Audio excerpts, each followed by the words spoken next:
Thank you, Paola, and good morning to all.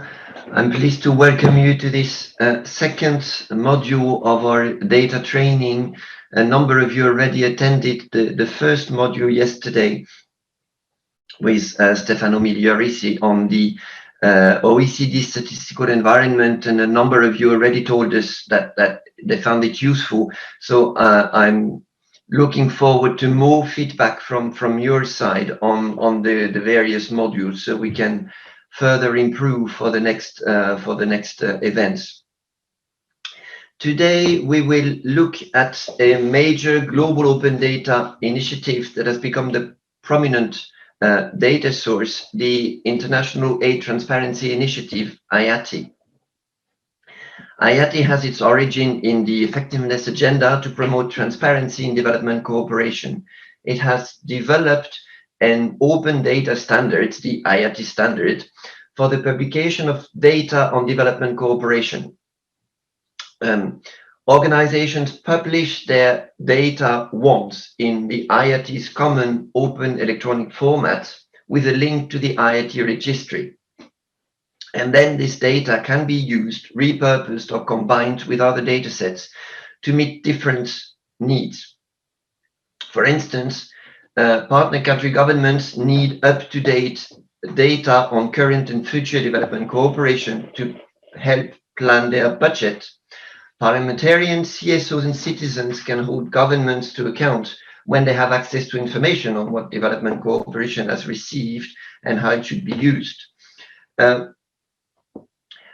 Community-based organizations can influence how resources are used once they know what is available, or journalists, researchers, activists can investigate where and how development cooperation resources are applied and what impact they're having. So the Commission has been supporting IATI since the beginning and has watched it grow. Today, there are more than 1,200 organizations globally which publish in IATI. EU publishers are the EU Commission, DEFCO, NEAR, FPI, and ECHO separately, and the EIB, plus organizations in 15 member states, with 2 more in the starting blocks. This shows at the same time the spread of the IATI standard, but also its limitation, and leads me to a comparison with the OECD database that you learned of yesterday. OECD is reliable statistical data. It's checked by the OECD Secretariat. It is complete because reporters have an interest in reporting whatever they do because they want to show it against their ODA commitments. You have it 2 years later. IATI data is not checked. There is nothing in IATI like the OECD Secretariat checking the quality of data. It's data as published by the publishers. It is not complete because some important publishers do not publish in IATI, or some do publish, but not everything they do. But the main advantage of the IATI data is it gives detailed information per project. So if you want to look for project data, go to IATI and you have it. It's up-to-date information. The norm is you have it updated every month. So don't look for IATI data if you want statistics, but if you want to know what happens in one place on one project, that's where to look for. And we, the Commission, and some member states are users of IATI data in our data visualization tools, like the EU Ed Explorer that I mentioned on Tuesday and will present next week. The IATI database is one of our main data sources for the Explorer. So today we are happy to welcome an IATI expert to do the presentation. Stephen Flower is actually the chair of the IATI Technical Advisory Group. So I don't think there's a better expert on technical issues in IATI than Stephen. is also a founding member of Open Data Services Cooperative, which is a group dedicated to support global initiatives to adopt open standards in transparency, accountability, and anti-corruption settings. That was my introduction on Tuesday. Transparency is not a mean in it's not an end in itself. It's a mean for more accountability, and that's the sense of the work Stephen is doing. So without further ado, I pass on the floor to Stephen to start the presentation. Thank you. Thank you, Laurent. That was very helpful, and I think you summarised the whole 2 hours in 10 minutes. So that's really helpful. Thank you very much. Good morning, everybody. I'm going to share my screen now, and we can get started. So this is all new for me, doing this thing through Zoom. But hopefully now, if Paolo, we can nod, we can see the first. Thank you very much. Okay, so as noted, we're going to spend this morning looking at the International Aid Transparency Initiative, IATI, and we'll say the word IATI a lot this morning, I hope. About myself, I've been working on IATI quite a long time. I had lots of hair when I did start with IATI, and now look. I'm in Manchester, where it's very sunny this morning, and as mentioned, I specialise in data standards.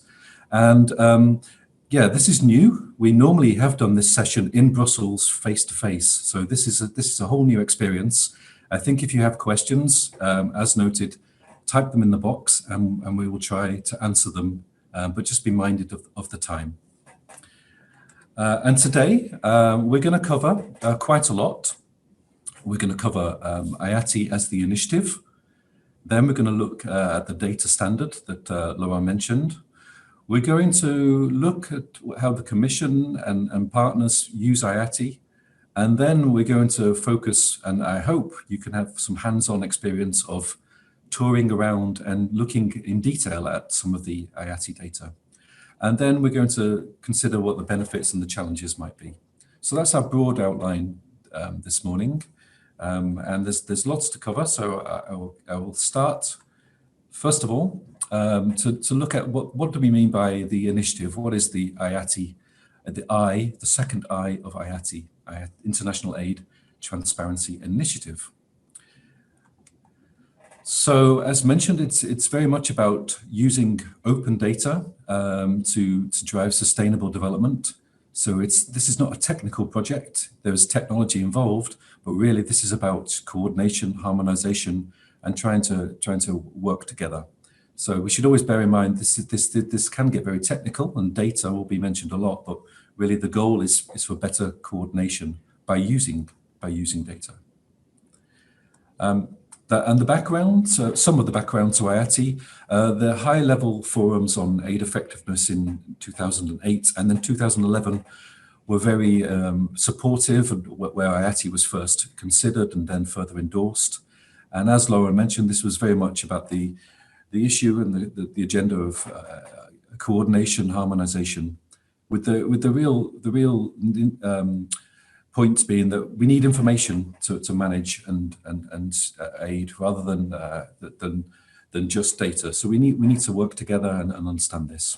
And I think what people were saying at the time, and probably what you've also experienced, is when you try and find data on projects or initiatives that are happening in the countries that you work in, for example, often people say it's very difficult to find this information. I get it in different formats, Word documents, PDFs, etc., and it's in multiple places. And then when I do get that information, oftentimes this information is out of date. It's not complete. I can't compare things, and it might be inconsistent. So these are the challenges we all face when we're trying to find out what's happening, who's doing what. And so the IATI response to this was, well, first of all, let's encourage and support organizations to provide data in the same format, in the same structure. Let's use the same codes and the same methods to describe the data. And I should add, a lot of these codes are from the OECD DAC CRS reporting that you looked at on Tuesday. So already it's saying it's taking advantage of what's in place already. But then the IATI response is let's encourage as many organizations in the development chain, in development cooperation, to publish this data. So it's not just from one perspective, but from many different. And finally, if we can get the data in the same structure, described in the same way, lots of publications from different perspectives, let's encourage this to be updated as much as possible. So that's the IATI response to those challenges that we face around information and data. And of course, there's a theory of change on the IATI in the IATI website that you can take a look at after this. I really focused on if we have good quality information that's available, that gives us a better chance, a better opportunity to coordinate and work together. Some recent evidence, I think, is interesting, and we'll provide the link to this one during the COVID, the outbreak of the COVID pandemic. The IATI Secretariat and partners worked very quickly to describe how organizations could further describe in a standardized way how they're responding to the pandemic. And so organizations, really quickly updated, changed, added to their IATI data. And then quite soon, visualizations and websites were available for us to see with a bit more clarity where resources were directed to in terms of various parts of the pandemic in various parts of the world. So that was really recent evidence of how IATI, as Lauren mentioned, is this very quick, fast-changing data set and can help us really understand what's happening with some precision. And of course, not everybody is doing this, so this picture is not always complete, but it was really encouraging to see this recent evidence of how the IATI community could do this. How does it work? How does IATI, the initiative, work? So it's a little bit different to perhaps how you might have experienced other data projects.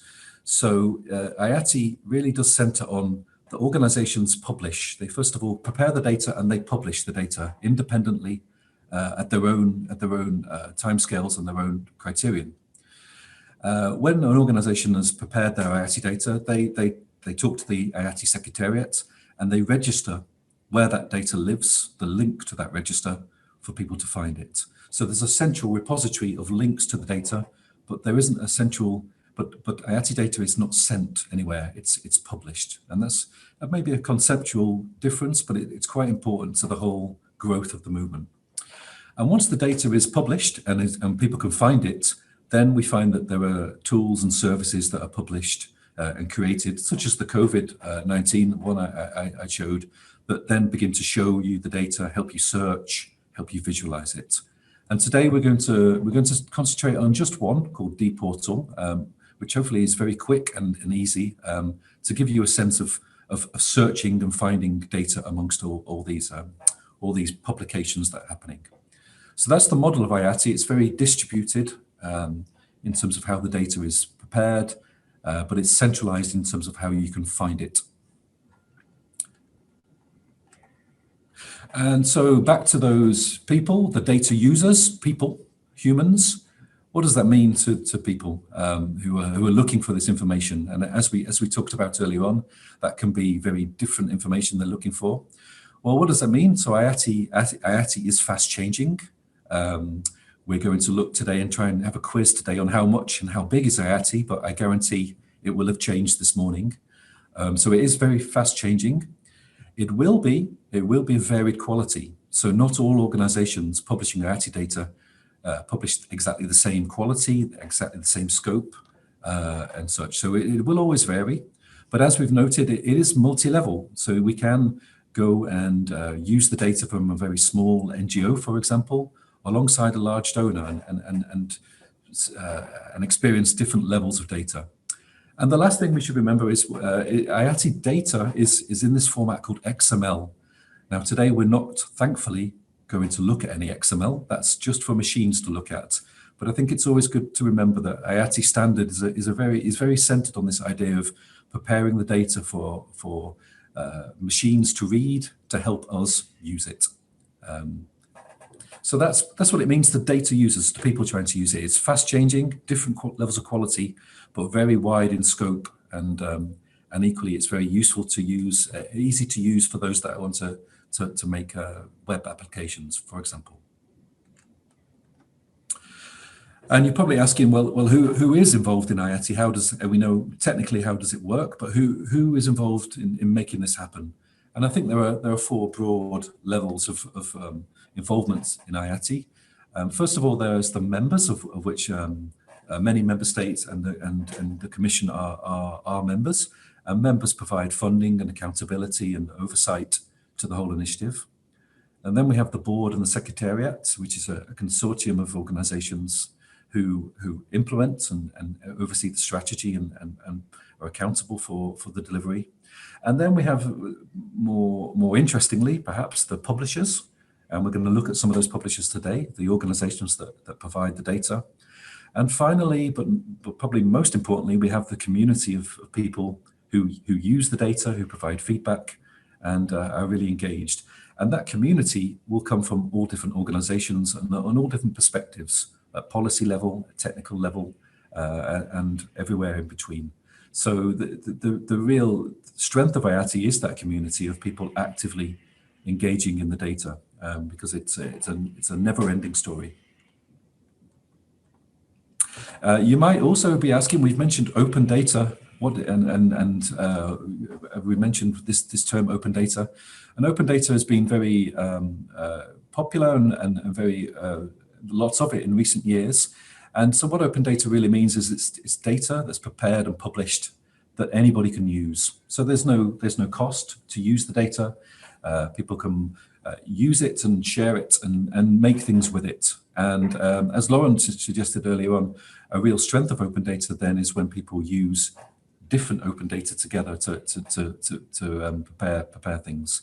So IATI, all IATI data is open data. Anybody is allowed to use and access that data. And we're just going to look this morning just at IATI, but also we should remember that IATI data can work with other data sets too, and that might be the next exciting avenue to explore, perhaps another webinar one day. I know that some of you had a session on the OECD DAC CRS data on Tuesday. So I think it's just important, again, as Lauren amply described, the differences between IATI and OECD DAC. So we know what you learned on Tuesday, that's a very heavily controlled data from a small number of members, small number of reporters, and it's closely curated and it's very statistically robust. Whereas IATI is very flexible. It's an open system. I hope we can begin to see that. It's self-managed by those publishers. So it's not intended to be a single data set that you can statistically analyze. It's a growing repository of projects, and those projects have various different pieces of information in them. So the headline there, I think, is IATI is not complete, and it will never be complete. But the OECD DAC is not timely. And so both of these things are fine. We shouldn't be comparing the two. If you want to use statistical data, then OECD DAC might be your best first source. If you want latest projects, then IATI is certainly where to go. But equally, the two can cross over. But it's absolutely fine that they have different characteristics. They're not competing. And as I mentioned earlier on, IATI does share a lot with OECD DAC in terms of those codes and the certain ways to describe the data, which is very helpful.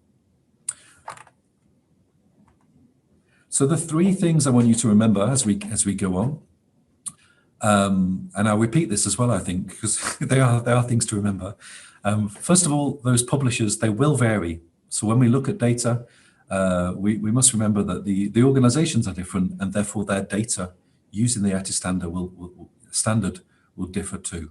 So publishers will always vary. And the projects that they will publish using the IATI standard will be different in terms of the way that they are shaped and the amount of data that they do or do not have within them. And so the content will change. So it's really just to stress here that the IATI is about difference and the different perspectives and different points of the development cooperation world. But the benefit that we have here is that the data is in that same structure, that same format to help us use it. So I really struggle to think of a good thing here, but it's like I think IATI is like a jigsaw puzzle. I've been doing lots of jigsaws in lockdown, but it's without the box. But something nice can come out of it. So yeah, there's lots of pieces in IATI, and we can put them together in various ways and share those jigsaws. We could talk a lot about jigsaws if we wanted to, but I'll carry on. And that's about the IATI initiative, and we're really on good time. That's good, and I think this is going to help us move on and use some data this morning. I wonder if I could just make a quick pause, Paula, sorry, if we have any questions or anything just on the initiative of IATI. Otherwise, I can. No question in the chat. Excellent, and it's really sunny here as well. I've got the sun in my eyes, which is. I am in Manchester, believe me, it's very sunny. Okay, excellent. So what I'll talk about now is this IATI data standard. And so we've talked about the initiative, where IATI came from, why we needed this and how it works. And now we're going to talk about what people publish and how do they publish this information. So moving on from the jigsaw, what we need to think about of the IATI standard is this dictionary and grammar book. So the IATI standard helps organizations describe their data in the same way, using the same codes, words, grammar, syntax, etc. So when you look at the IATI XML, if you really want to, you can see they all have the same shape and format, which is it's just the same as a same language that we all share. But of course, we can say different things with that dictionary.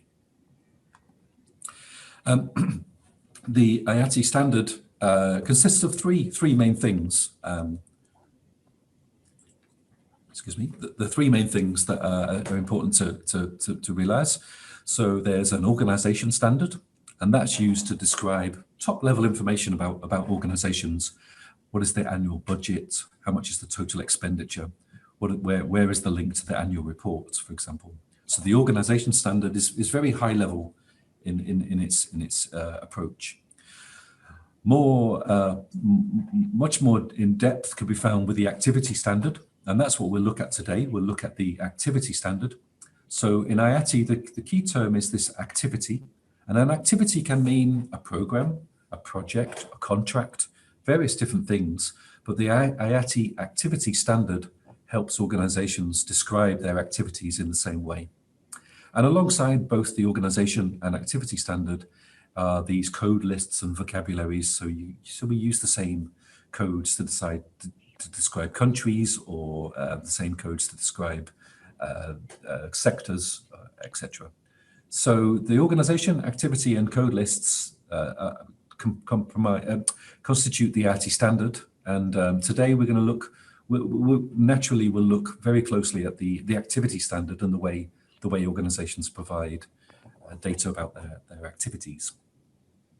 So I will use the word activity quite a lot today. So if you could just also remember that activity could mean a program, a project, or a contract. And activities answer lots of questions. And when in my years working on IATI, I found it's quite useful to try and put these questions into four main areas of what an IATI activity can answer or begin to answer. So operationally, what is this activity? Where is it? Who's involved? When does it start? When does it end? Those are the operational questions we could answer in our IATI activity.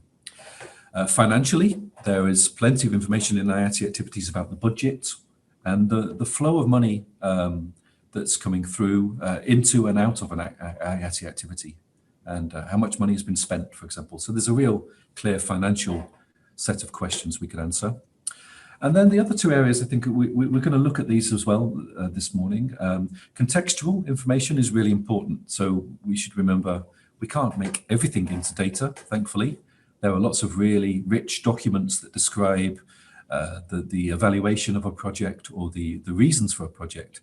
So there's really helpful classifications and really helpful links to documents around IATI activities that answer some of these contextual questions.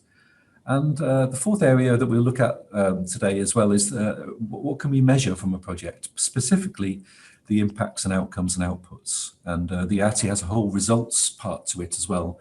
So we can begin to see these activities and what they're beginning to, what impacts they might have. So operational, financial, contextual, and measurable are the four areas of questions that we could answer with an IATI activity.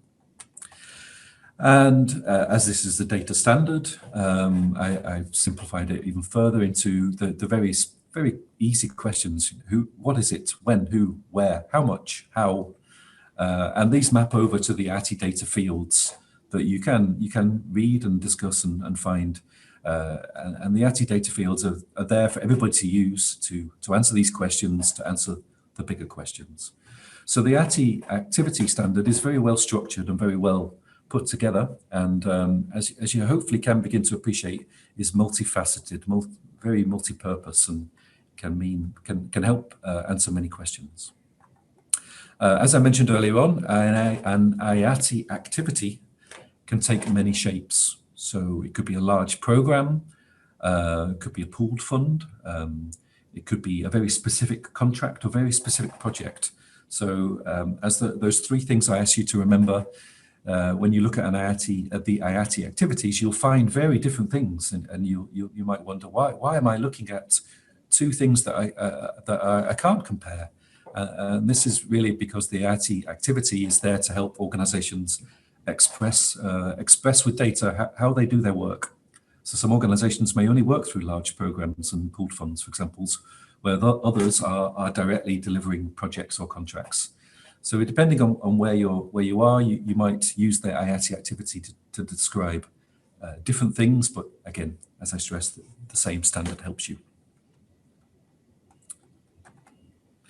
A really important and interesting part to those IATI activities is that they often don't sit alone in isolation, and neither do we. So this is development cooperation, partnerships and such. So this is expressed with the data as well.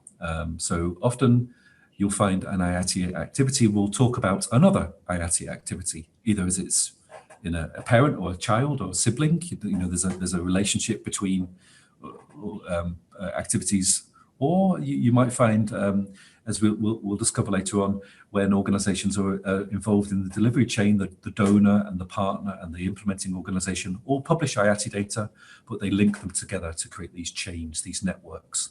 And this is one of the really exciting parts of IATI, that we have all these organizations publishing data with this standard, but we can begin to put them together, a little bit like the jigsaw puzzle that I mentioned earlier on, where we can begin to see how organizations collaborate and where and how projects or activities might cross over. So that's about the IATI activity, and the next thing I wanted to just talk about in this part about what is the IATI data standard is this aspect of organizations are publishers.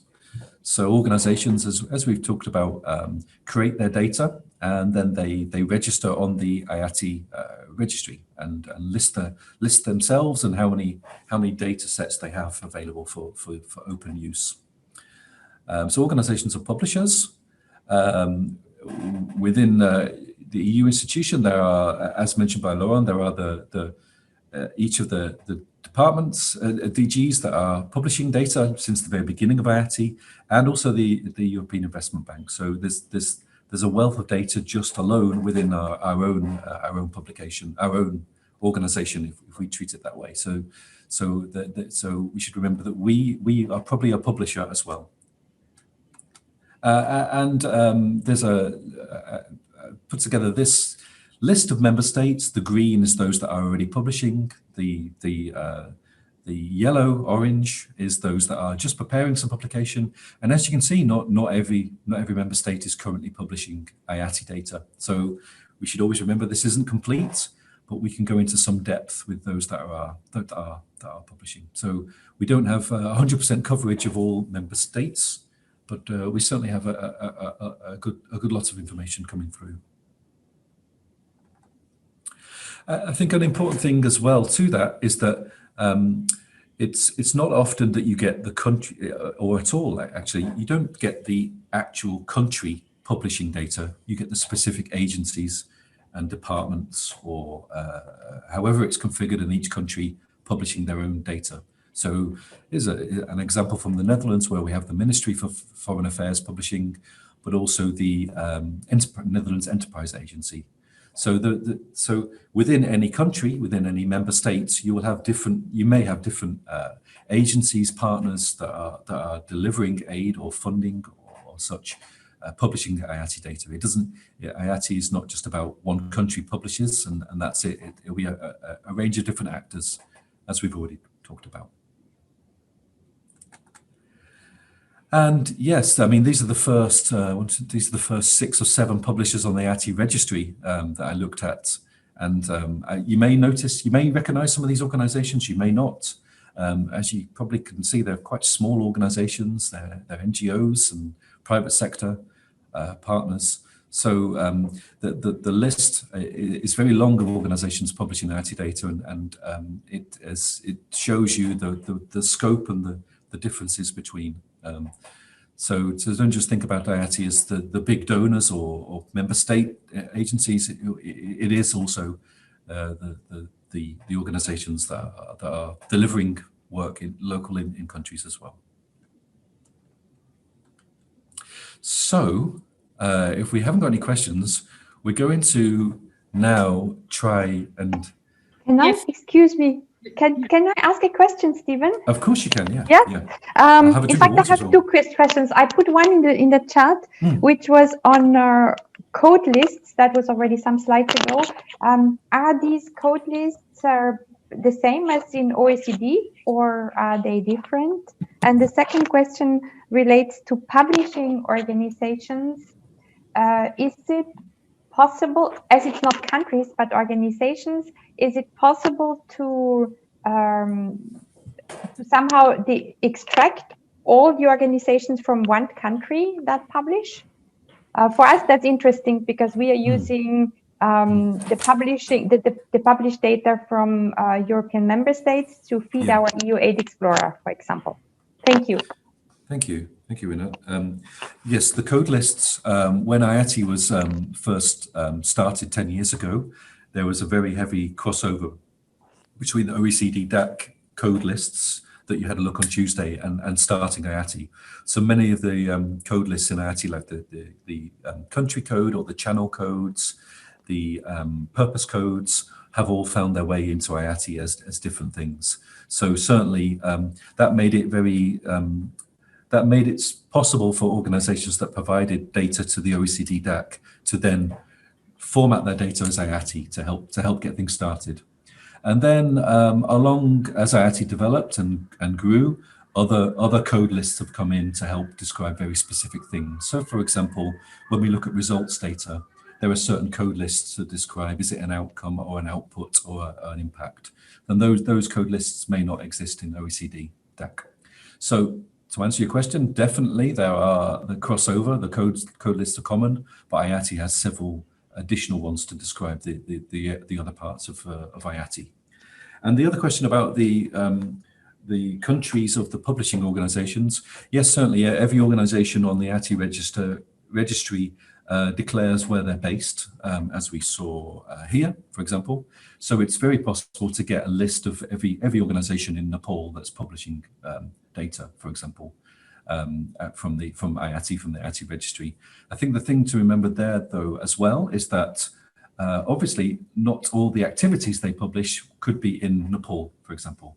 And so that's why once the publisher has provided the data, they might be describing work that's happening in various different places, not just where they are. But most certainly, every organization declares where they are, and they also give themselves a unique identifier, as you can see in this graphic, to make sure they can be described in a very unique way, so we can try and bring the data together. So I hope that answered your questions, Renat. Yeah, thank you very much. Thank you. Do we have any other questions? We have also another question from Anna. I don't know if Anna wants to raise your question. unmute yourself, otherwise I can read it. She wrote, whether the published data sets must be exclusive, is double counting a possible problem in IATI? Thank you for raising that, Anna. It's great, half an hour. Yeah, I'm not sure what time you raised that, but double counting is always the thing that comes up with IATI, so thank you very much. Yes, there will be double counting. There will be, if you can imagine that if the donor publishes their data and then the partner who with the donor publishes their data, and then maybe the local NGO publishes their data, we might get 3 perspectives on that same data. And in theory, then we would double count that information. So that's where, if I can just go back, this is where the relations between activities is really important. If we can begin through IATI data, and there are tools and such ways to do this, begin to see where things are related, then that somewhat mitigates against double counting or triple counting, because you see the different levels of data and the way IATI data is structured dissuades you to not add those things together. Now, of course, it is very possible to do that, and it's always the thing people think about and think that's going to be a real weakness of IATI. But there are things within the IATI standard to help us get over that, and it's really representative of that multi-perspective, multi-purpose use of IATI that will come up. Yeah, I hope that answers your question, Anna, and thank you for raising that, because it's something that we always get onto. I think when I first started the sessions in Brussels, we'd get to double counting in minutes. So thank you, Anna. Thank you. Is there any follow-up, Anna, or any other question? Then we can go to our Menti pool. Oh, right. Okay. So I'm sure you didn't want to hear me for 2 hours speaking, so we've tried to add a couple of quizzes to help us sort of understand how big IATI is. So over to you, Paola. We have 8 feedback.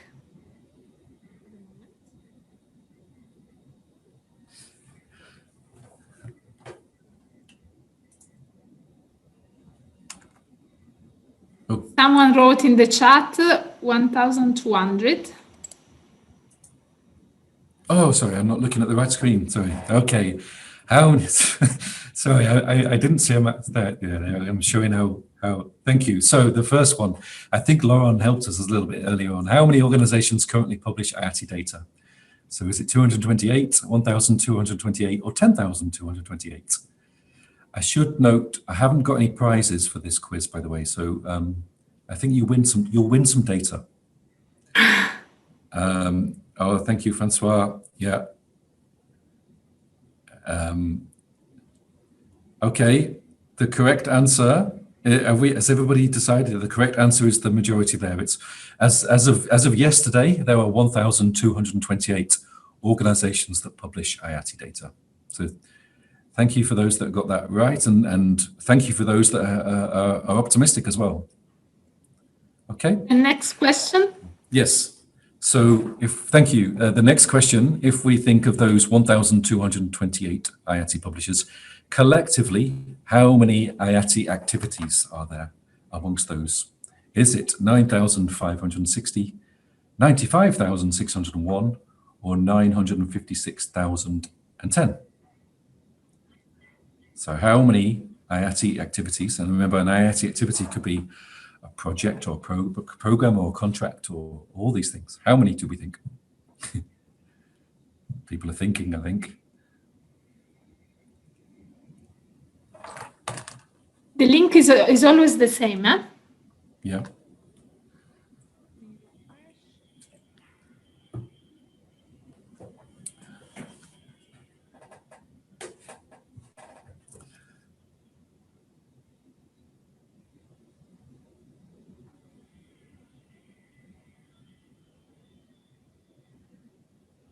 Oh, we've got one answer, 2 answers coming in. Oh, this is good to see. Thank you. Yes, we've got more answers in chat. So nobody's going, as of yet, nobody's gone for that smaller number, and we've got This is like live. Well, it is live, isn't it? Yeah. So 13 again. I think that's where we got to last time. So we've got a majority saying 956,000 activities, and some more saying 95,000. And the correct answer is with the majority again. So this is a great group. It's 956,010 IATI activities as of yesterday. And I'll check this at the end. I'm sure it will have changed. But yes, so amongst those 1,228 IATI activity publishers, there are nearly a million of these activities. So that gives us some idea of the scope of IATI, how big. Okay, and the last bit of this section of the interaction. So if we think there were those publishers and there were those activities, there's nearly a million activities and over 1,000 publishers. What's the most common frequency that those activities are updated? So are they updated once a year? Are they updated every 3 months? Or are they updated monthly? I tried not to give it away there with my tone of voice, but let's try again. Is it once a year, every 3 months, or once a month? On most common frequency. Let's see where we're going now. So we're looking for about 13 votes, and people in chat are very, very welcome. So you have to refresh, Paula, I think. Yeah, because I don't see. Yeah. Oh, yeah. So we've got 3 votes. Oh, monthly's taken out of this. Thank you. 10. Oh, someone's coming in annually. Very welcome. Yep. Thank you, Estrella, for 1. Okay. Excellent. Thank you. Well, yeah. Okay, so the correct answer, but it's not as correct as the other two, is monthly. In that when you look at the IATI data set, the biggest set of data is updated monthly. But the other 2 answers are very valid as well, in that data is also updated commonly every 3 months and in some cases annually. But the IATI standard does encourage organizations to get to every 3 months and really to get to every month. And I have worked with a few organizations that update their data every day. Every day it's updated. So this is not as a precise answer as it could have been, but I think for today, let's just imagine that we have a million pieces of data being updated by over 1,000 organizations every month, and that's enough to think about for now. Thank you. Shall I share my screen again now? Yes, go ahead. Yeah.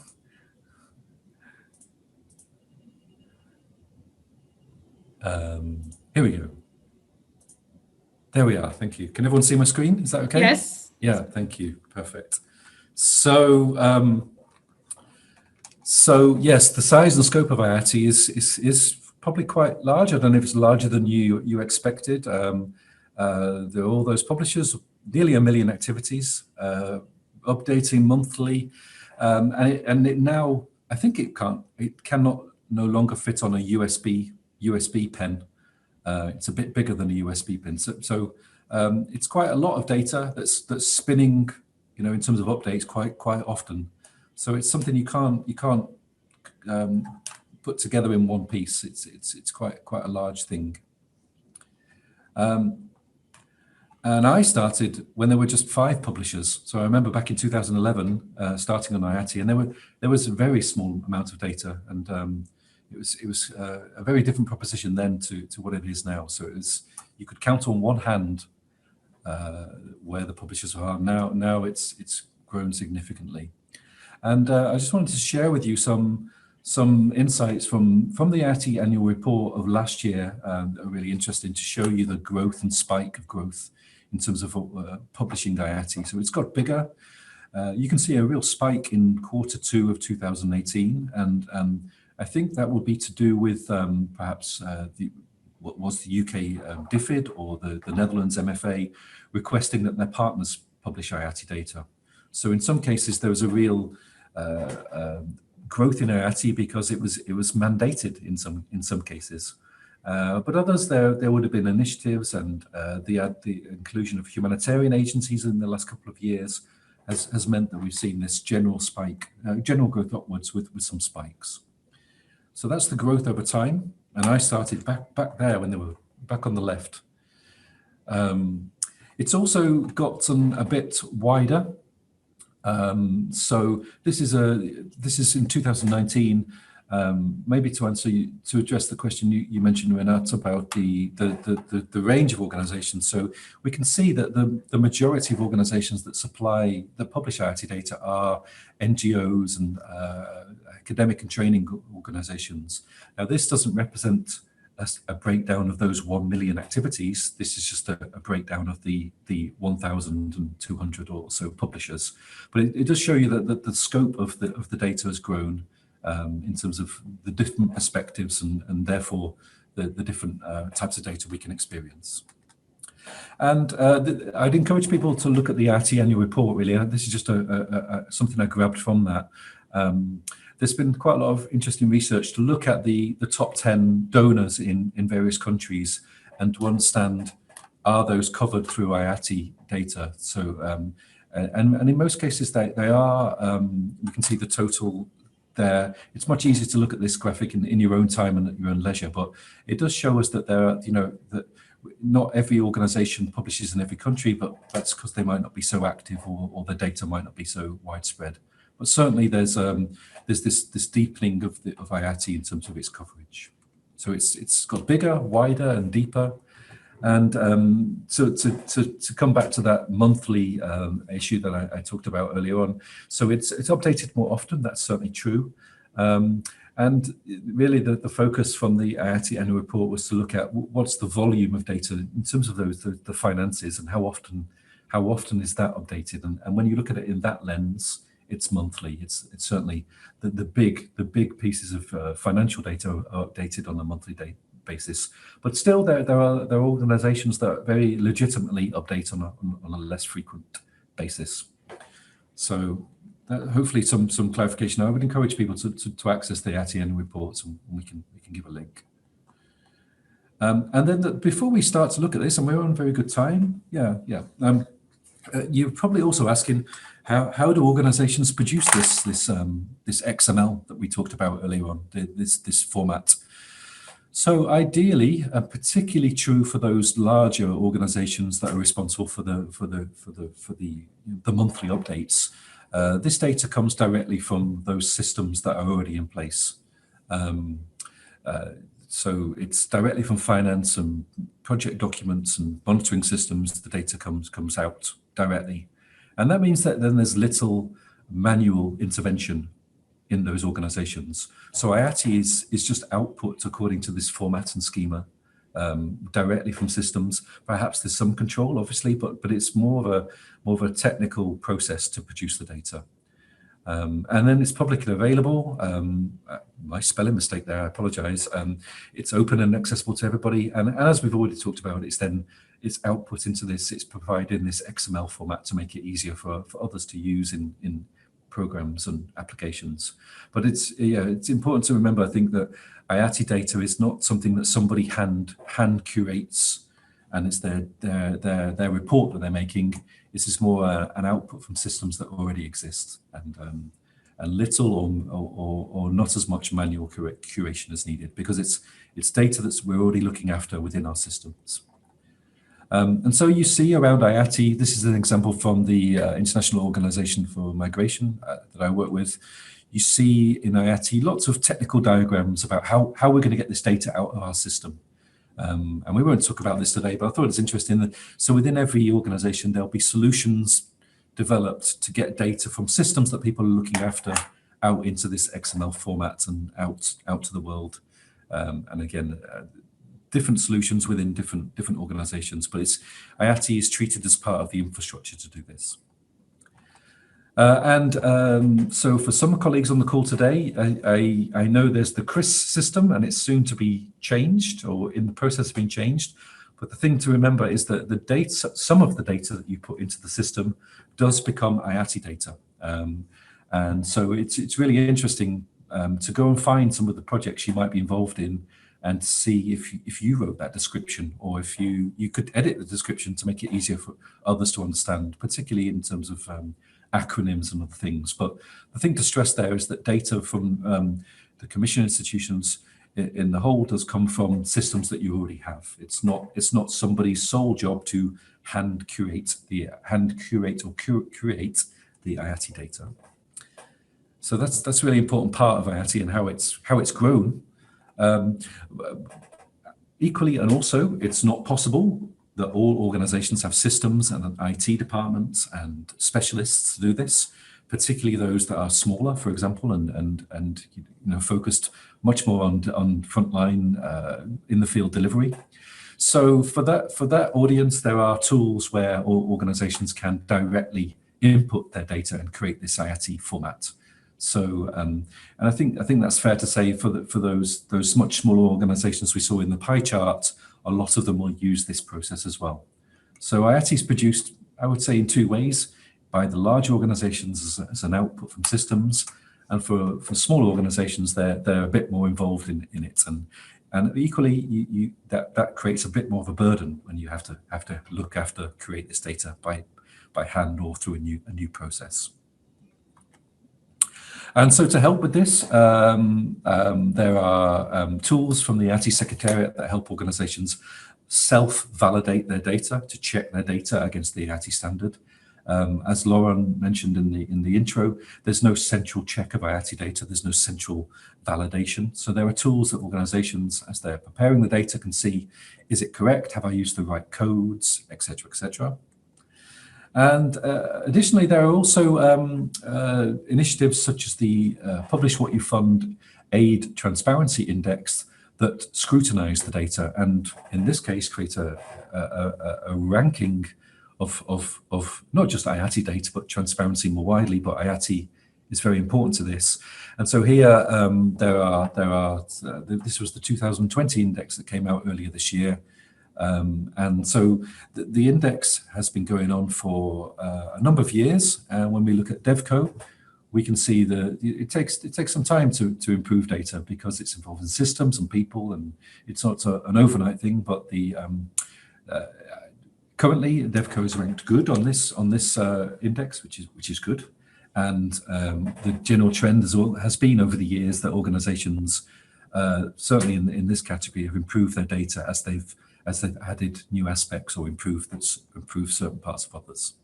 So we should remember IATI is ongoing, improvements take time, and the production of IATI data is more led by systems, but can also be hand done. So the three things to remember, I'm repeating myself: the publishers, projects, and the content of the projects will always differ, will always change, and will always vary. I won't dwell on that one too much, but that's the outcome of that part. So I think we're in very good time. We're at 11 o'clock as I wanted to be. And what we're going to do next is I'm going to show you some IATI data, and hopefully that you can as well. But this is all new experience. But I just want to pause first of all. Now we've looked at the IATI standard and the ways organisations produce this data. Is there any questions in chat or any clarifications? There was a comment from Colin saying the spikes on 2016-2018 are correlated to PWYF index, but it was referred to a previous slide. Okay, I didn't quite catch that one. Sorry. Well, I think if I may come in, or Colin afterwards himself, I think it's very relevant to what you just said about the Aid Transparency Index, because Colin was pointing out that the spikes are on the the improvement of of publication numbers are linked to the index. Yeah. Yes, no, very good point. Yeah. So the scrutiny of the data happens in this case happens every 2 years, and I know 6 months before the index comes out, every organization on that index is looking at their IATI data and improving it to get a better reflection. So certainly the spike in the quality of data will come at these times as well. Completely true. Thank you. Have we any other points about the IATI standard or how it's made? No, unless someone wants to raise a comment now. Okay. So we'll carry on, and we're in good time, I think, and that's good because we spend more time now on using IATI data. I'm hoping this can be, you can also do some of this too. So we're gonna try in the next half an hour, 40 minutes, I hope, to have. I'm gonna take you on 5 guided tours of IATI data, and I hope it's a bit like today, a nice sunny walk through a beautiful city, as the first picture shows, but it might also be a rainy, wet, confusing story too. So let's all bear with each other here and help each other.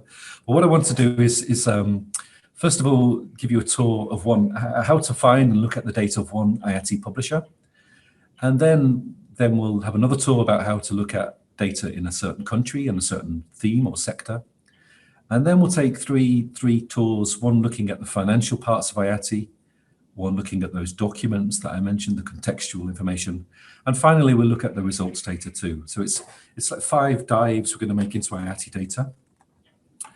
And we're going to use the dportal website I mentioned earlier on. And the dportal website is provided by the IATI Secretariat.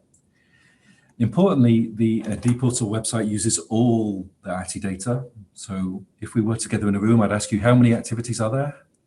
And I'd expect someone to say 956,010. So it uses all the IATI data.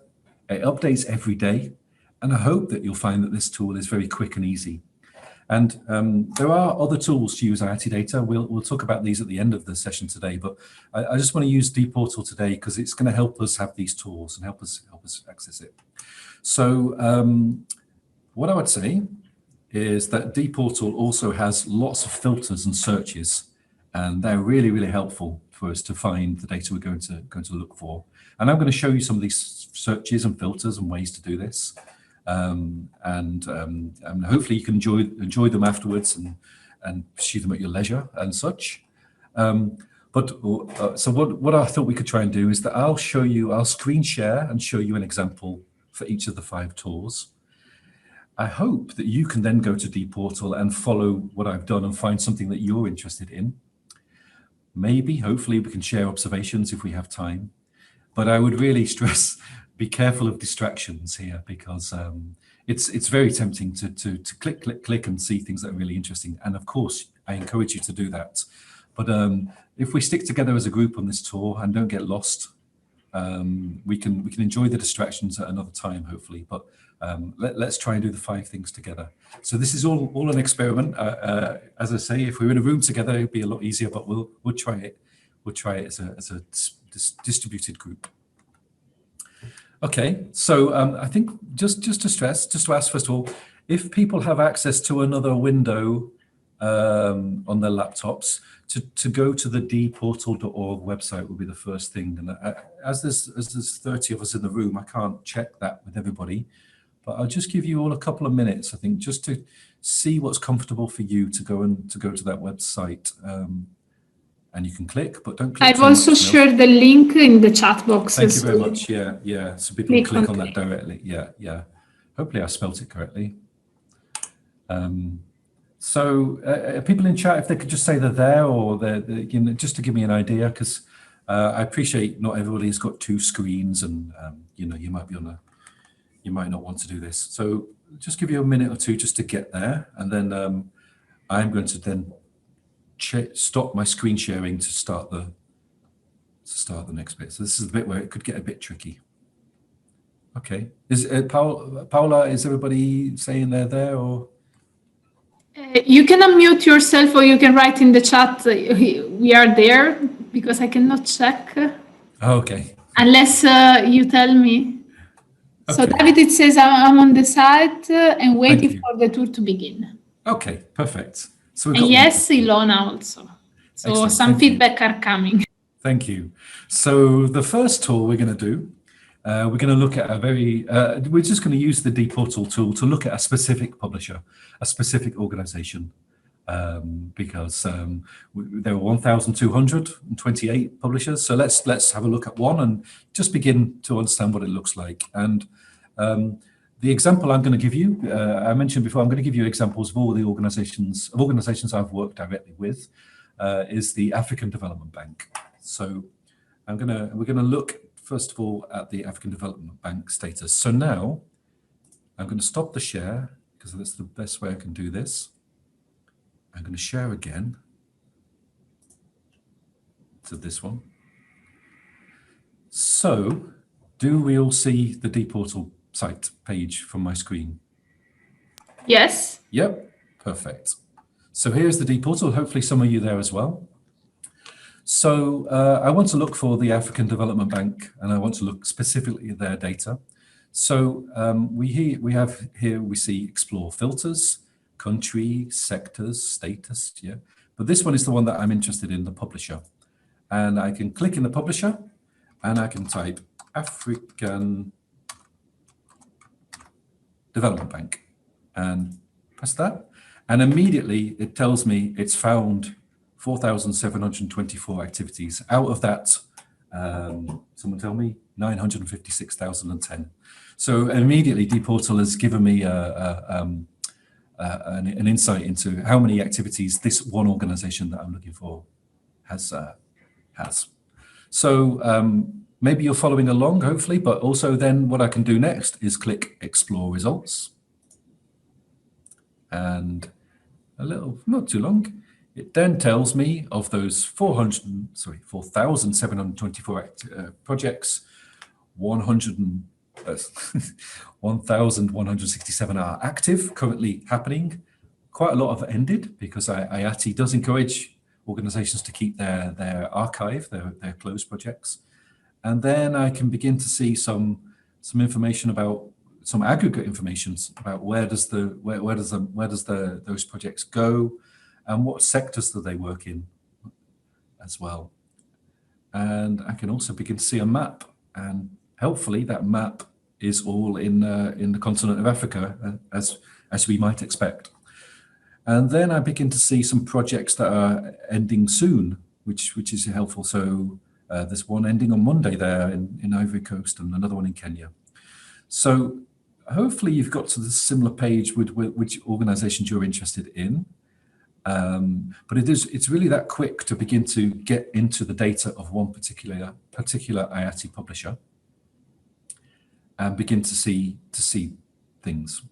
And I'm just going to now also go into this table, the country graph. So here is all the years of all the countries that African Development Bank have worked in, and that's useful, but maybe not too useful.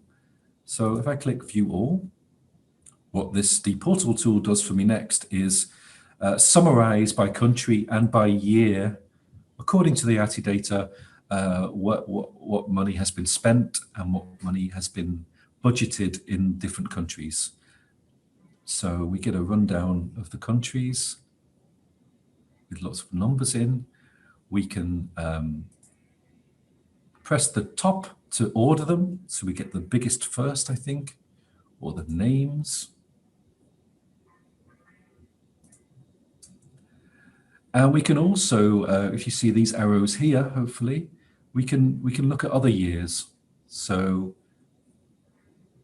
we can begin to see the data being populated for 2020 spend and the budgets for other years. And I think if I go over to 2021, we shouldn't see any spend in 2021 because we're not there yet. So this is really useful. I would when we're currently looking at this from one organization's perspective. So Anna's question about double counting might not be applicable here because we're just looking at African Development Bank in different countries, and so everything for them is one perspective. And if we were to look at Kenya in 2019, we can see the list of projects that make up that number that we've just looked at. So here are the projects from African Development Bank in Kenya that had some spend in 2019. And the last thing we can do with the portal every time, to Lauren's point, is we can go and look at a specific project. So I'm just going to look at the top one. And now we begin to see some of those questions that we talked about earlier on being answered about what is it? Some documents, we'll talk about those in a moment. Lots of documents. When does it start? When does it end? And various things. Now, I won't go too much into that just now, because I want to just make sure everyone is clear about looking at a specific IATI publisher using dportal. But it's if we can imagine that behind this is all the IATI data in that standard format, and that being in that standard format helps organizations helps tools like this to use the data. So if we go back to if you click on the logo at the top, sorry, you can come back to the page again, and you could select another publisher. And the last thing I want to show you when I'm thinking about searching for an organization is that you can also search. So here is a big search box. So I've also worked with UNHCR, for example. So I know UNHCR have published data. And let me show you that one again. I think UNHCR. So if I look directly for the publisher UNHCR, I can find 693 activities. So they've directly published that many. But I can also search, which is really interesting, search for UNHCR. Spelling's not my best thing. And I can find a lot more activities with the letters UNHCR. So this works really well, I find, if you're from or you're working with an organization that has a unique spelling, particularly, you can begin to see who else has talked about that organization in their data. So if I come through here, I can see those searches that I've made for UNHCR, and I can see that 93 publishers have mentioned UNHCR in their data. And that could be really interesting to begin to see where UNHCR is talked about in other IATI activities. So to recap, when we're looking for an organization using dportal, we can select the publisher directly if we know who they are. And more widely, we can search for an organization if we want to. And the search can give you very varied results. Has everybody tried that? And I'm gonna stop my share and go back to the slides, and then we'll see how we go along. Is everybody okay with me? Are we still on the tour together? You can unmute yourself and don't be shy to speak. Are we still on? No, nobody's got lost down a side street yet. We see a thumbs up. Good. So I'm going to go. I have to stop my share. I'm just going to go back to the slides because there's some things I wanted to. It's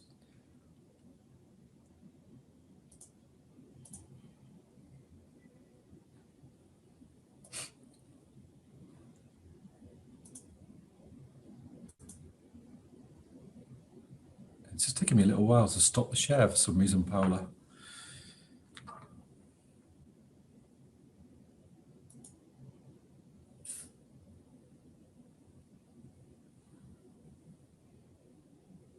Do you want me to share the screen? Yeah. Can you see my slides now? Or is it still... No, we are seeing your browser.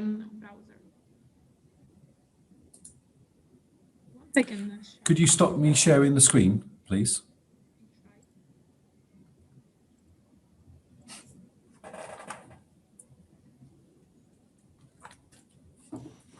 Sorry, stop share. Oh, thank you. Yeah. I don't know, something... Technology. Exactly. So I'll try and share again now and share back to my slides. So I'm going to go back to the slides just to recap. Here we are. Back to the slides. Everyone see my example? Yes. Thank you. So just to recap, you can select the organization you're interested in, wait for the results, the number to come through, and then you can explore those results. We're a bit, we probably haven't got time to talk directly here, but yeah, things to notice is how many activities, how many have ended, is there a map, how many projects are ending soon? And then we looked at the breakdown by country, by the financial breakdown by country, and you can sort the columns. And I didn't show this. You can download that table as a spreadsheet as well. In the right-hand corner, it says download. And then you can go and look at example activities as well, which I showed you. So that tool, and finally, so you can use the text search, and that's very useful for acronyms and names. And it will return data that's not always published by that organization. So it's very useful to see mentions of organizations that haven't published or that you work for or that have published. So that was our first tour. And I'm just checking the time, it's 11:15. So I'm going to go on to the next tour. Follow me. I'm holding up the guidebook. What we're going to do now is something a bit similar. We're going to do country and sector searches. So I'm currently working with an agricultural research organization. So I'm going to show you agricultural research in Mali. So I'm going to stop the share.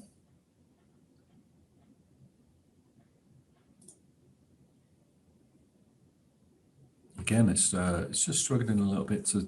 So what I might do, Paula, is get back to dportal and thank you. Yeah. And then I'll carry on from there and we can come back to the slides, just wary of, so, okay. Everyone see my dportal page? Yes. Yeah, good. So in the same way we looked earlier on for publisher, what we could do now is we're not interested directly in publishers, we're interested in countries.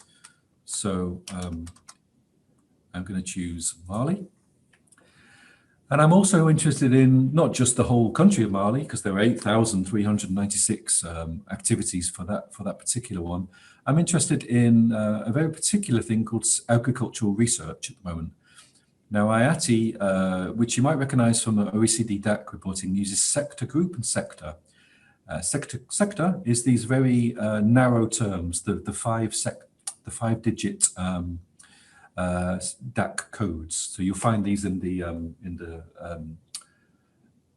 purpose codes for OECD DAC. So I'm looking at agricultural research, and now you can see I've narrowed it down to 61 from there. So that's more helpful to me, and hopefully you're doing the same as well with your interests. And I can, in the exact same way as we did with the African Development Bank, I can now begin to look at those. There were 10 active activities, projects, and I've got this again a graph of that and a map of that, which is very interesting to see where those activities are taking place. I can see, as we could with African Development Bank, which projects are ending soon. So the same ideas, but the difference here is that this comes from 10 IATI publishers, and we can see a lot from the Bill and Melinda Gates Foundation, USAID, some from the Commission, from DevCo, et cetera, So by doing a country or sector search, we can start to look across all those publishers, and we can begin to see different activities from different organizations. And to Anna's question as well earlier on, because it's a very useful question, I'm sure there will be some element of double counting, perhaps, if we're looking at this very narrow focus of agricultural research in Mali. There might be projects between a funder and an implementing partner, for example. But it's very, what I appreciate about this tool is it's very quick and easy to get through that 1 million activities, or nearly 1 million activities, to get to a very small subset of activities that I might be interested in, and then to look directly into them as I showed you earlier on. Just another thing to note, I'm going to come back to the homepage of dportal. I'll do my search again. I think it's always good to start. So I'm going to Mali, but I'm also going to look at a country next to Mali as well. I'm interested in a collection. So dportal helps us search for multiple things at once. So already we've searched for any activity that has these two, one of these two countries in. And instead of agricultural research, well, let me just see how many, if we just do that one, because I think it'd be very narrow. Where am I? Oh, there we are. 89, so a bit more than we had before. But I'm a bit more interested in this much wider picture. So anything to do with agriculture. And I've got another set of results that I can now interrogate. So this is just to show you can use multiple filters between, for example, country and sector, group or sectors. And again, the very same function. We get a list of how many organizations are published, how many active activities, these graphs that as Anna pointed out, may double count, and then the map between the two. And I'll talk about that in a moment, actually. So that is, I think, a nice way to begin to understand this IATI data, not just from one organization perspective, but from countries and sectors. When we used to do the sessions in Brussels, I would always get people to say which country and the sector they're interested in at the beginning, and they would use these searches throughout.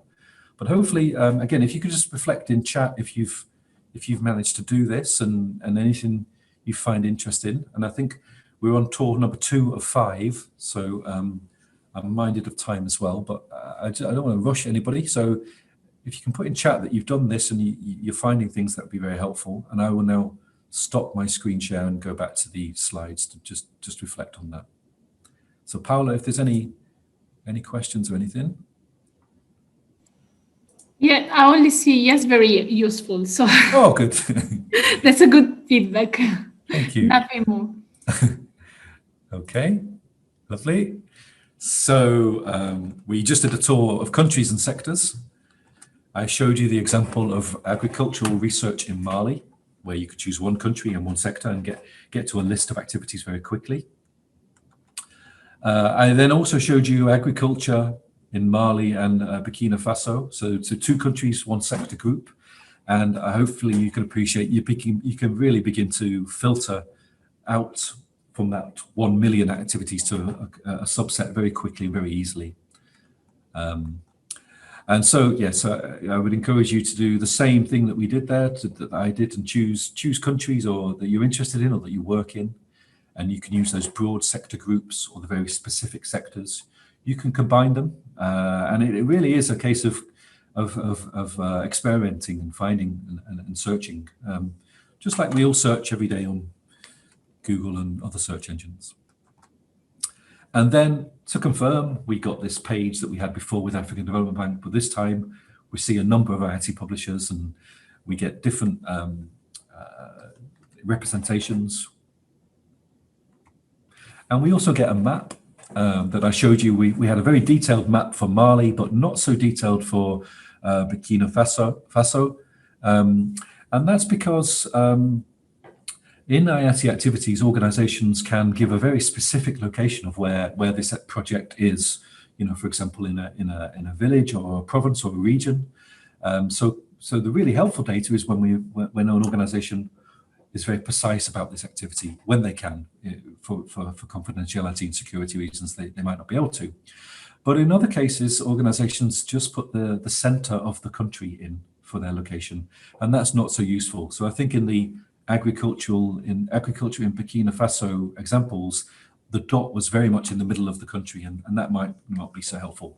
So when you're doing this, bear in mind that those locations are not always in IATI data and might not always be the true location.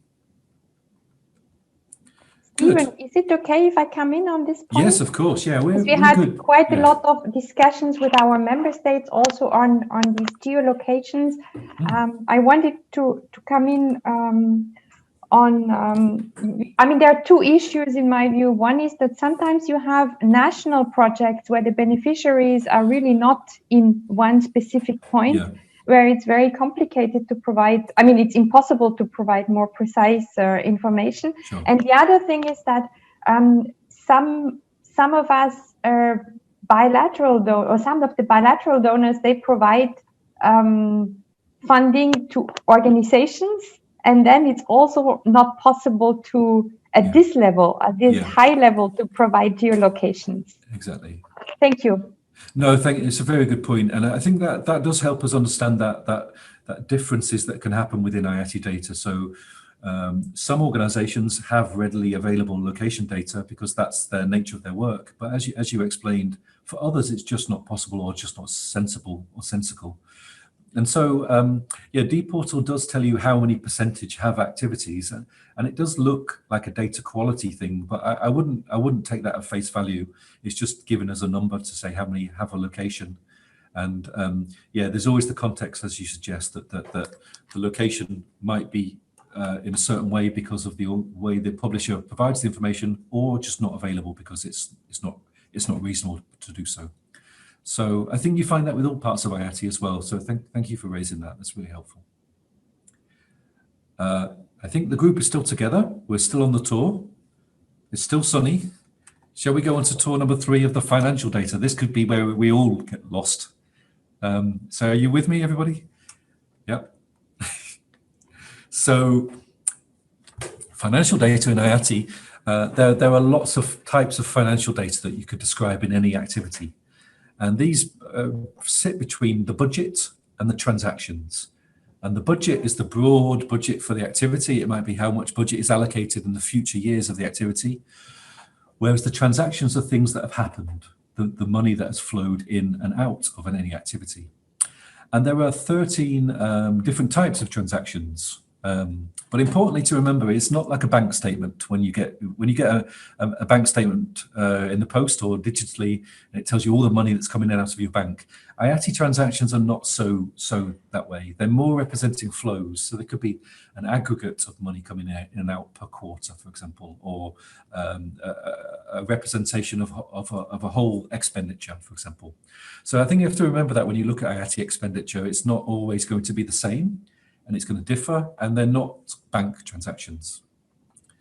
Here's the most common transaction types: incoming funds, outgoing commitments, disbursements, expenditure. This is probably vocabulary that you're familiar with, I'm sure, in your day-to-day work. So IATI has these many types of transactions, and activities use some or all or many of these to express what's happening financially with an activity. So I'm going to show you an example with the International Planned Parenthood Federation that I've been working with. Here is a very in-depth example, actually, of their financial activity. And it's probably nice just to stay here rather than stop sharing the screen. So we can see here that they've got the budget is in grey, and they've set the budget up for the duration of the project. So the budget grows over time to the total value. The blue line is the funds coming in from the donor, and in this case, the donor was DFID, FCDO, UK. So we can see that the budget and the incoming funds for this project are somewhat aligned. And then we have disbursements. Now, this project works with several partners, so they're dispersing money from the budget to their local partners, who then continue the work. And then the expenditure is the money that they're spending directly to implement this. And I think if you add this is very strictly done, but for them, if you add the expenditure and disbursements together, it comes to the incoming funds total. So they receive money from their donor, and they disperse to partners and spend some money to undertake what they're doing as well. And that's one example of how these IATI transactions and budgets work. And I think the thing to remember here is that this grows over time with the project. So if you would have looked at this very same project a year ago or last month, the graph would not be as updated as it is. And so there is that overhead, or there is that task ongoing. In these cases, that organizations keep their data up to date, and we've discussed already how they might do that. So I know IPPF and their partners are very keen to keep on this, and it is very interesting to see how that activity is behaving financially.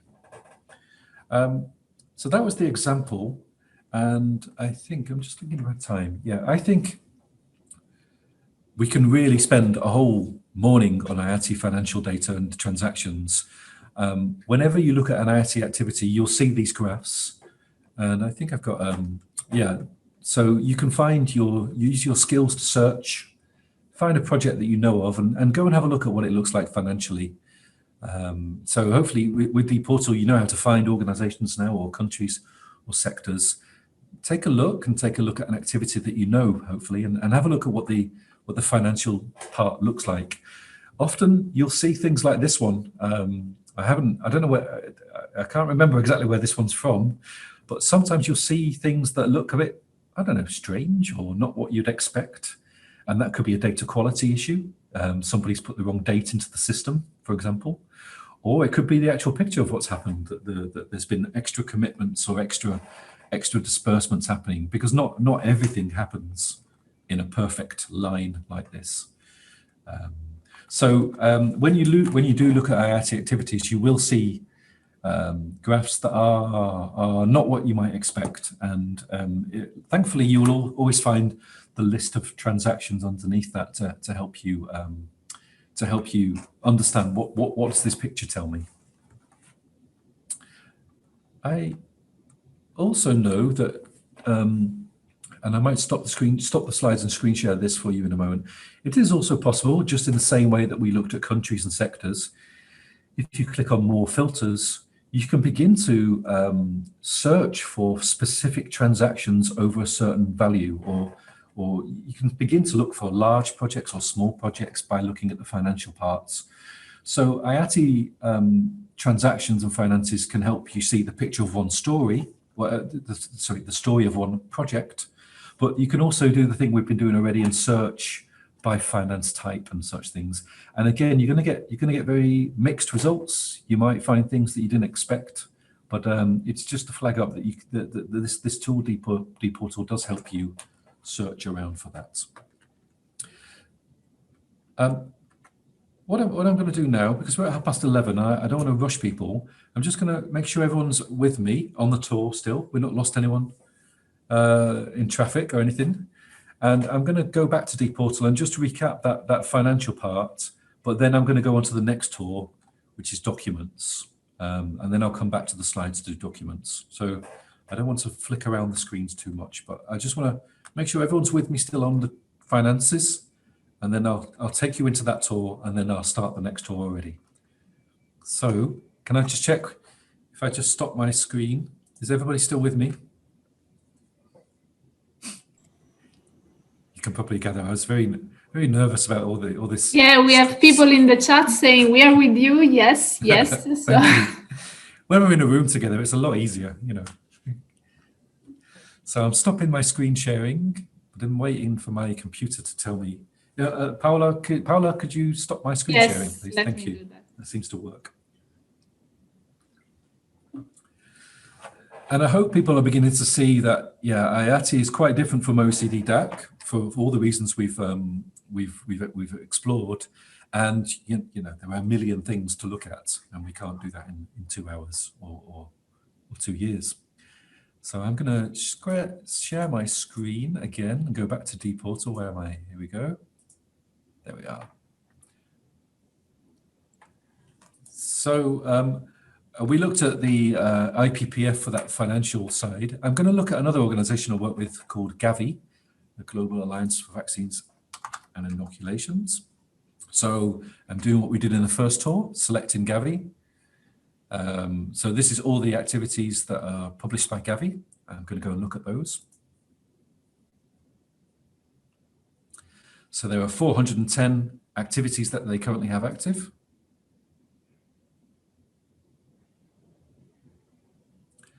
And I'm going to look at these activities, and you can see, so Gavi deliver vaccines, and I'm sure some of you are aware of the work of Gavi. So we've published all these activities with Gavi. I'm going to select one, the top one. So again, this is information you're beginning to see that you're familiar with. I just want to show you the financial part of this one to recap on what we just previously did. So there's lots of information in this activity about this certain delivery. And then here is the commitments that are made each year to this country for this vaccine, and the disbursements that are made in line with it. So this is not I'm not a policy expert, but I think this suggests that there's an ambition for the budget, and some years that is met and some years that isn't, or there's a gap. And just to show you, these graphs are made up by the very specific transactions. So here we see the budget that they committed each year. and there's lots of them. And then the disbursements, the money that's dispersed each year. Sometimes they're very small, because for Gavi, this comes straight from their systems. So, as a long list of transactions, this might not be useful. This is why sometimes it's useful to look at the graphs to get the picture, the story. So you'll always see, as I said before, always see these transactions and these graphs in any IATI activity. And you probably note here the difference with IPPF is that we don't have the budget and we don't have the expenditure, because this activity is very different in terms of what it's trying to do, what it's about. And again, this goes back to our discussions earlier about the different uses of IATI, the IATI standard. So that was the financial side, the financial tour, and I've shown you IPPF as one example of a very tightly controlled financial piece, and Gavi as a more of a budgeting finance. And then I'm just going to go into this next tour because I want to show you the documents. So I'm going to go up to the top of the page, and in dPortal, documents are always shown at the top. Here they are, documents, there are 11. Now, I'm just make sure everyone's with me. Yeah. Now, we know what we've looked at so far is very much we've looked at data, transactions, budgets, country codes, very things that you can enter into a system and they come out as data. But we all know that we have lots of documents that describe these activities. They could be evaluation documents or proposal documents or log frames, all on various things. So just to show you that in any activity, and Gavi is quite good, that's why I wanted to show you. Gavi, they publish their documents all to do with this certain vaccine in this certain country in Rwanda. And here you can see that they're all proposals and decision letters in the context of Gavi.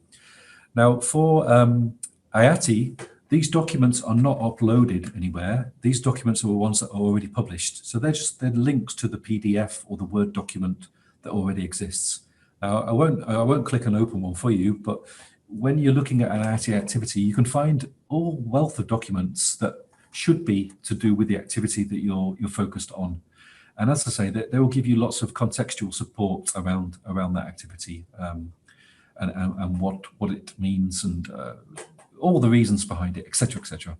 So we shouldn't think of the IATI standard as just data. It's this context, as I shared earlier on, that's really important and can be really helpful when you're looking at an activity and you want to just read more about it or understand it from your own perspective. So that's the tour on documents. And I'll come back to the slides later on. No, actually, Paola, could you stop my screen share again? And then I'll do the fifth tour. Thank you. Just checking everyone's still with me. I'll have a drink of water. Thank you. Thank you. Thank you. Thank you, David. We're with you. Thank you. It's very, I don't know who's where, you see. So, so back to the slides. We looked at transactions. We searched them. We did the tour of documents just now. There is a list of all the some of the types of documents that you can have. So you can have many types of documents with any activity. And as we saw with Gavi, there was the proposals and the purpose of the activity. So, and as I said before, they're links to documents. They're not the documents uploaded, but you can get the document. And we looked at Gavi. I think we looked at this one as well. So there are all the documents. Again, if we had a few more days, we could take a look at our leisure, all the documents together. But hopefully you found or begin to find some documents. And just to flag in dPortal as well, you can, in the same way that we search for transactions or sectors, countries, you can look for very specific documents as well, which could really help you if you're looking for a budget document or contract document in a certain country. That might be of real help to you. And the documents, as always, this is the thing will vary.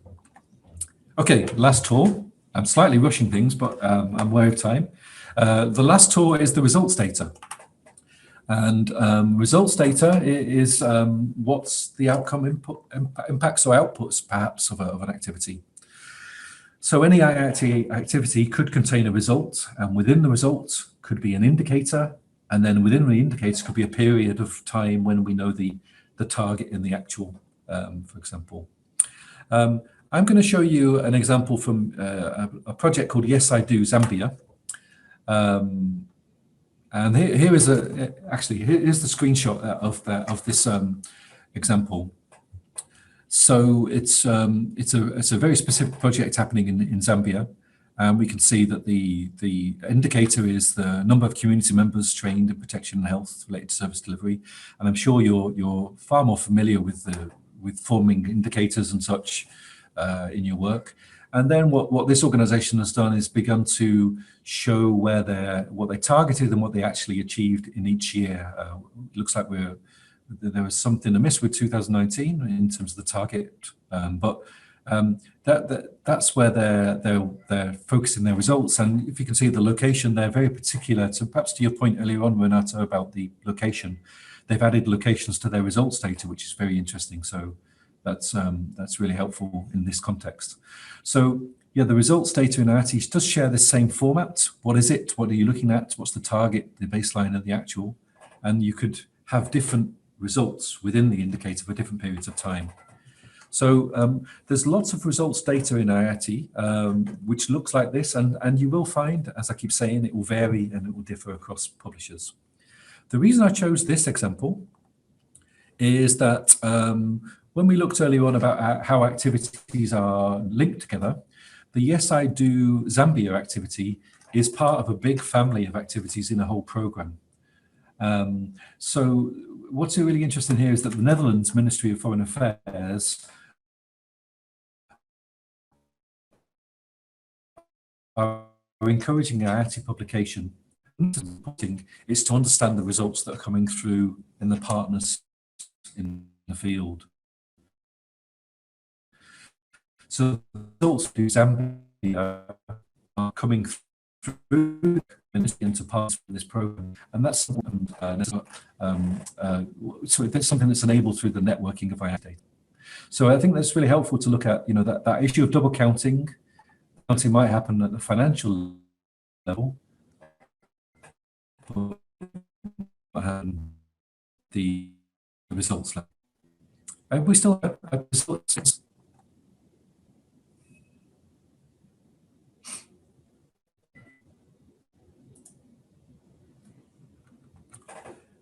Steven, sorry, can you stop sharing your video because we have lost you? Yeah. Not the screen, the video, just to enlighten. Oh, okay. Yeah. Yeah. I've done it. So try again because we have. Okay. We couldn't hear very well. Oh, okay. Can you hear me now? Sorry about that. Yes. It did say it was my internet. Okay, so I think we were here about the results data and the network and how interesting it is that results data can be gathered and dispersed across linked activities. And that's a very interesting challenge which some organizations are really addressing in their partnership working to disperse the publication of results to then understand how the program works. Not all organizations publish results. Again, though, with the portal, you can begin to search for result types in the more filters. Results, as I always say, will vary. You'll see things that could be coherent, and you might as well don't make much sense. But I would encourage you to look around for results. So that was the tour of the results data. I hope I didn't do a tour directly in ePortal there because I think that example from Zambia is useful. Hopefully everyone's with me. Apologies about the video quality there. Paola, can we do the last quiz? Sure, I'm going to share now the screen. Thank you. The link is still the same, so we've got 17 minutes, so we're good. Not just for the quiz. We've got a bit more to cover, but so I need to look at the quiz now. Here we are. Thank you. So the first part of the quiz, how many transactions? We looked at transactions in our tour. We know that there were 956,010 activities. How many transactions do you think there are? About 4 million, about 7 million, about 10 million? As I say, there are no prizes, but hopefully you can make an educated guess. Oh, number 1, number 2 there. I want to encourage you. Let's get to 13 again.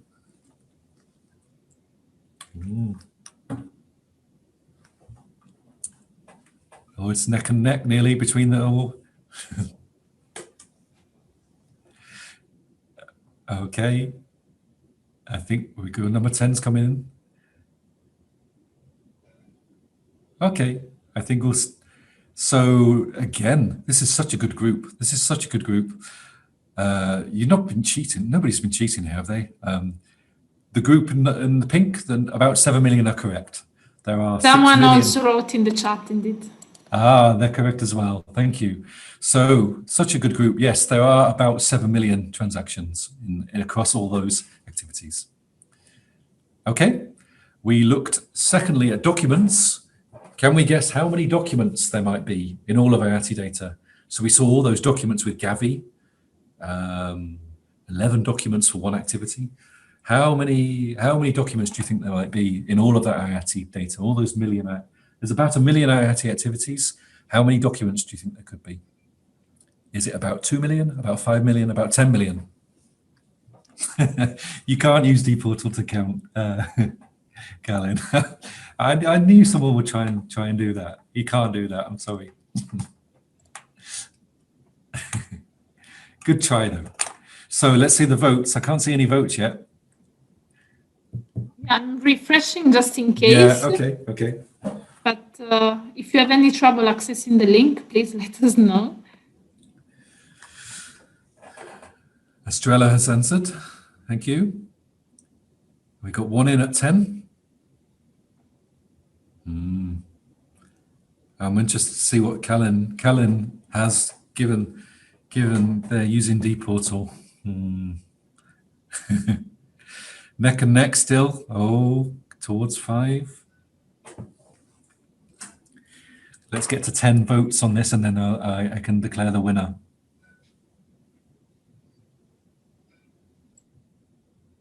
Nearly there, nearly there.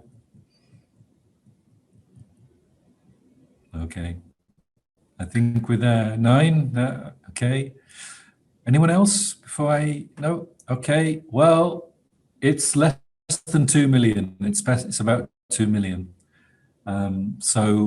Maybe I misled you with a Gavi example, so there are about just under 2 million. I've got the exact number on the next slide, but if you count all the documents across the IATI activities, there's about 2 million available. So that shows that, for some organizations, they publish lots of documents, for others, less.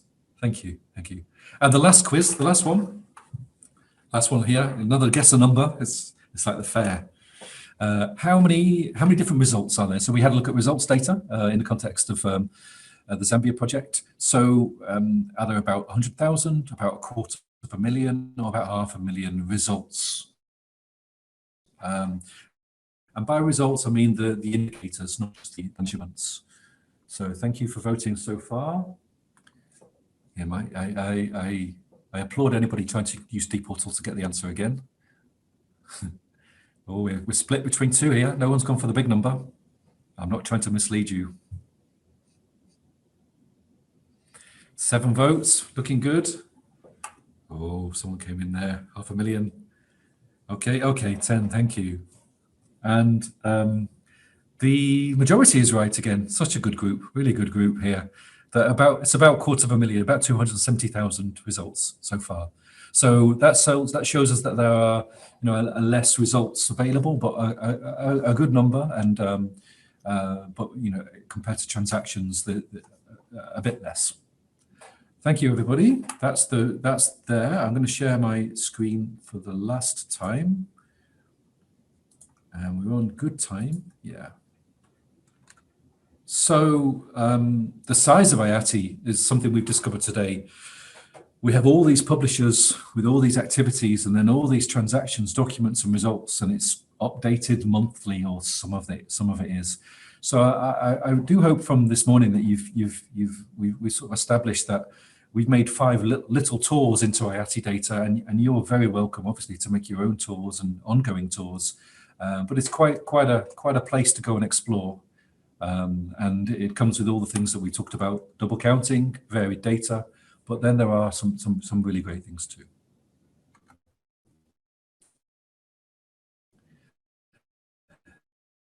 Okay, that was our tour. I just wanted to carry on a little bit just to give you a representation of how else IATI data is used. We've used ePortal this morning, and I hope you continue. For IATI, there's always this XML. The EU Aid Explorer, there's a webinar next week that uses IATI data. So so there's one other website that uses IATI data in a nice way. So please attend the next one, that webinar on the 3rd. Donors have their own portals. So whether it's the UK, the Netherlands, or Sweden, or many others, they all have their own particular websites that use IATI data to give their own portfolio, their own insights and such. So that's another whole area of data use of IATI. Specific countries also use IATI data to show the projects in their area and perhaps supplement that with local information. This is Timor-Leste and their IATI portal, their country portal that uses IATI data. Platforms that monitor data are very interesting in their use of IATI data. This is the Netherlands Ministry of Foreign Affairs' platform that looks heavily at those results data. It's not very clear on the screenshot really, but yeah, when we looked at the Zambia project, the Netherlands have a dashboard where they every day bring in all their partners' data to look at the results that are coming through. So monitoring platforms, whether it's for contracts or for transparency or other means, are really useful and finding good use in IATI data. And aid management systems in countries are also using the IATI data. They're importing donors' IATI data into their local systems. And there was some research in Bangladesh that found that that before IATI, they were spending a lot of time manually working with data. Whereas after using IATI, they spent more time analyzing that data, and I think that's an important story there that we can help people, do things that are much higher value with data than just input it into machines, into systems with IATI. So there's a lot of the community working on age management systems. And then if you are interested, we haven't looked at this today, you can also extract from IATI spreadsheets and XML if you want to. That's another whole world of data that you can look at. Again, all the caveats from before is about double counting and such, and varied quality would come through. And I know there's some new tooling, always new tools happening. So there's a nice tool coming through next week that I'll make sure we have the link and download a spreadsheet of country level data that's been cleaned or formatted for us already. So often when you use raw IATI data, you can get lots of inconsistencies by the very nature of it. Whereas tools like this will really help us get a good pre-formatted data set. So I'll make sure I know when this tool comes out, I'll make sure we all know where that lives. So those are some of the range of tools that are available that use IATI data. So we've used ePortal today, and I hope you've found some insights, or you will find some insights. But don't forget, IATI is used in many different contexts too. So you're probably thinking as we wrap up. Let me just check what time. Oh, we're on good time. What's good ways to get involved? So next week is the Iit Members Assembly. We talked early on about those members. Last year it was face-to-face in Brussels, but this year, alas, it's going to be online. So to help with that, there's a new IATI portal for discussion and sharing and such things. So that launches next week. So again, I'll make sure we have the link. And if you want to talk to someone who's very interested in agriculture in Mali, that might be the place to find that person who's also doing the same searches as you are, for example. But equally also, if you're publishing IATI data and you want others, so IATI Connect is coming out next week, which will be really helpful. I would encourage you to check your projects if that's where your focus is. Use dportal or the AU8 Explorer to look at your data and see how that looks. Find other projects, as you've been doing hopefully today. Talk to your partners, find out how they could or they do use IATI. And don't forget, there's this big community of people that are working on IATI and using IATI data. So you're not alone at all.